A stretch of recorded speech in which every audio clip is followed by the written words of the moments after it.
श्री शिवाय नमस्तुभ्यम। हर हर महादेव। पंडित प्रदीप मिश्रा जी के द्वारा 6 मार्च से 12 मार्च तक 2025 श्री वैष्णो देवी मंदिर, पटेल नगर, रिंग रोड, भटिंडा, पंजाब में श्री शिव महापुराण कथा शुरू हो गई है। ये 7 दिवसीय शिव महापुराण कथा चलने वाली थी, जो कि 5 दिवसीय ही अब होने वाली है, क्योंकि गुरु जी के घर में कोई आवश्यक कार्य होने वाले हैं, जिसके कारण से ये कथा स्थगित कर दी गई है। 2 दिन के लिए 5 दिन की कथा होगी। 1 बजे से 4 बजे तक देखी जा सकती थी आज तक, जो कि कल से 2 बजे से 5 बजे तक कथा होगी, और परसों 8 बजे से 11 बजे तक कथा होगी। ये कथा आप एक आस्था चैनल यूट्यूब के माध्यम से देख सकते हैं। ये आज की कथा बहुत ही रोचक जानकारियों से भरपूर थी। आज की कथा में गुरुजी कुल पत्र उपयोगी सहित 12 जानकारियां दी हैं। सभी की जानकारियां आपको इसी छोटी सी वीडियो के माध्यम से प्राप्त होने वाली है। आज की कथा में गुरुजी पत्र के माध्यम से संतान प्राप्ति के लिए, नौकरी के लिए, धन प्राप्ति के लिए बहुत सारे उपाय बताए हैं। सारे उपायों की जानकारी के लिए आपको इसी वीडियो के अंत तक बने रहना है। अगर मेरे चैनल को अभी तक आप लोगों ने सब्सक्राइब नहीं किया है तो सब्सक्राइब कर ले, बेल बटन प्रेस करना ना भूलें, ताकि मेरे ऐसे वीडियो की नोटिफिकेशन सबसे पहले आप तक पहुंच सके। तो बढ़ते हैं आज की कथा की पहली जानकारी की ओर। आज कथा शुरू होते ही गुरुजी सबसे पहले पत्र पढ़े हैं। आज ज़्यादातर से पत्र ही पढ़े हैं गुरुजी। पत्र के माध्यम से ही सारी जानकारियाँ दिए हैं। रानी जी पत्र लेकर आई। मेरी शादी 1997 में हुई थी। 15 साल तक डॉक्टर का इलाज कराया, पर संतान नहीं हुआ। किसी रिश्तेदार के घर गई थी मैं। वहाँ उसके घर पे आपकी कथा चल रही थी। थोड़ी देर बैठ के मैं आपकी कथा सुनी तो मेरा मन आपकी कथा में लग गया। तब से मैं आपकी कथा सुनने लगी। फिर मैं कथा पंडाल में कथा बैठ के सुनी। भटिंडा पंजाब की पिछले वर्ष की कथा सुनी। बाबा से विनय की, बाबा दुनिया मुझे बांझ कहती है, क्या मुझे आप औलाद नहीं देंगे? बाबा 27 साल बाबा की कृपा से 2024 में बाबा ने औलाद दिया है। उसी का आभार व्यक्त करने कथा पंडाल में आए। बढ़ते हैं आज की कथा की दूसरी जानकारी की ओर। सुनीता जी पत्र लेकर आई। गुरुजी, 1 लोटे जल का क्या वर्णन करूं? मेरे घर 5 लड़कियां थी। अब ताना देते थे सब कोई, क्योंकि मुझे पुत्र नहीं था। पंडाल में कथा सुनी, बाबा से कामना की। 20 साल बाद बाबा मुझे पुत्र दिए हैं। बढ़ते हैं आज की कथा की तीसरी जानकारी की ओर। मनीषा जी पत्र लेकर आए। गुरुजी, मेरी माँ की तबीयत ज़्यादा खराब हो गई।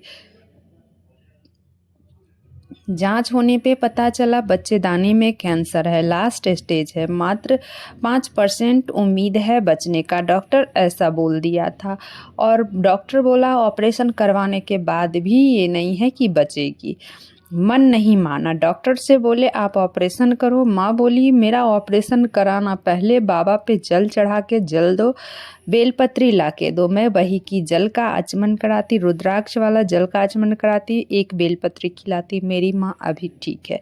1 साल हो गए हैं बीमारी के, अभी ठीक है। उसी का आभार व्यक्त करने में कथा पंडाल में। बढ़ते हैं आज की कथा की चौथी जानकारी की ओर। एक बेलपत्र में वो गुण होते हैं, आपके कितने भी बड़े रोग हो, बीपी हो, शुगर हो, कैंसर, ऐसी बीमारी भी दूर हो जाती है। गुरुजी बोले कई लोगों को बेलपत्र खाने से मुख में छाले पड़ गए हैं।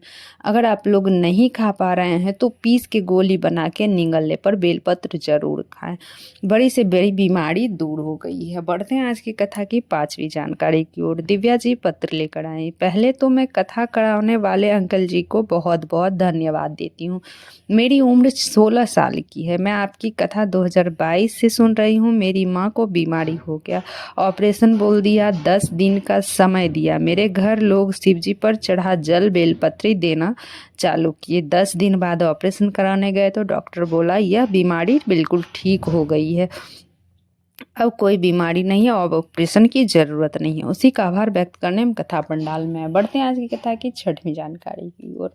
पक्षी और मनुष्य बहुत बड़ा अंतर है। पक्षी अपने साथ ना उड़ने वाले पक्षी को उड़ाने का प्रयास करते हैं, और मनुष्य उड़ते मनुष्य को गिराने का प्रयास करते हैं। तो गुरुजी बोले आप लोगों से निवेदन है कि किसी को गिराने का प्रयास मत करो। बढ़ते हैं आज की कथा की 7वीं जानकारी की ओर। गुरुजी सबसे निवेदन किए हैं कि विरज की होली देखी होगी आपने, बहुत सारे श्मशान की होली देखी होगी, गांव की होली देखी होगी, बहुत जगह की होली आप लोगों ने देखी होगी। प्रयास करना अगर मौका मिले तो सीहोर कुबेरेश्वर धाम की होली 15 मार्च को सुबह से 9 बजे तक होनी है, जो कि आप लोग अगर कोशिश करना देख पाओ तो।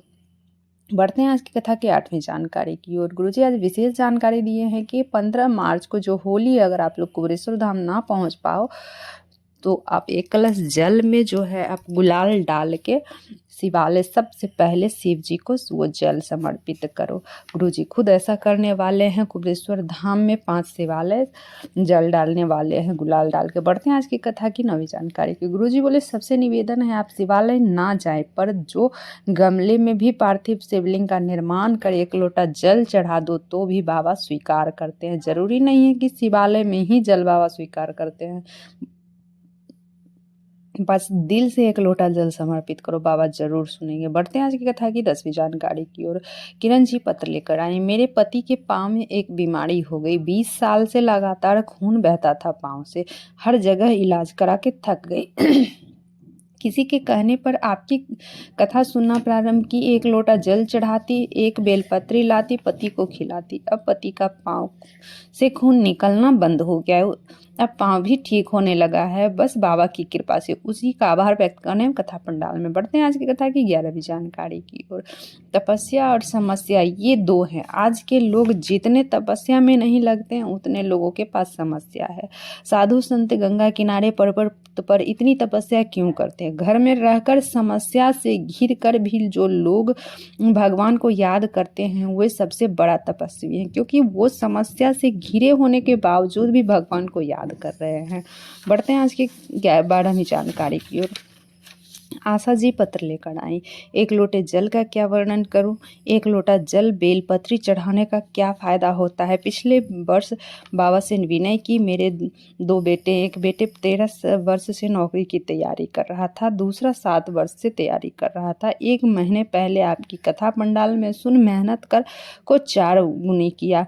पंडाल में कथा सुना, मेरे दोनों बेटे को नौकरी का लेटर आ गया। मैं बोली थी मेरे बेटे का लेटर आएगा तो जहाँ भी कथा होगी सुनने जाऊंगी। आज मैं कथा सुनने आई हूँ, उसी का आभार व्यक्त करने कथा पंडाल में आई हूँ।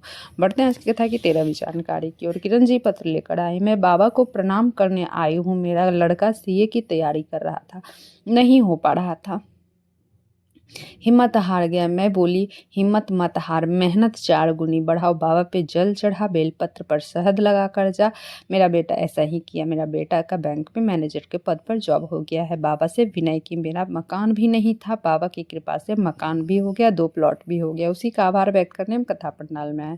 बढ़ते हैं आज की कथा की 14वीं जानकारी की ओर। शारदा जी पत्र लेकर आए। मेरे 2 बेटे 2 बेटियां हैं। पति को कैंसर से 2018 में मृत्यु हो गई। 1 साल पहले कथा पंडाल में बाबा से विनय की थी कि बाबा बहुत तकलीफ में हूँ, मकान भी नहीं है, दया करो बाबा। बाबा की कृपा से 2 मंजिला मकान हो गया। उसी का आभार व्यक्त करने हम कथा पंडाल में आए। श्री शिवाय नमस्तुभ्यम, हर हर महादेव। दोस्तों मेरे चैनल पर नया हो तो सब्सक्राइब कर लो, बेल बटन प्रेस करना ना भूलना, ताकि मेरे ऐसे वीडियो की नोटिफिकेशन सबसे पहले आप तक पहुंच सके। वीडियो से जुड़ी हुई कोई भी जानकारी चाहिए कमेंट बॉक्स के जरिए पूछ सकते हैं। हर हर महादेव कमेंट बॉक्स में लिखना ना भूलें। श्री शिवाय नमस्तुभ्यम, हर हर महादेव।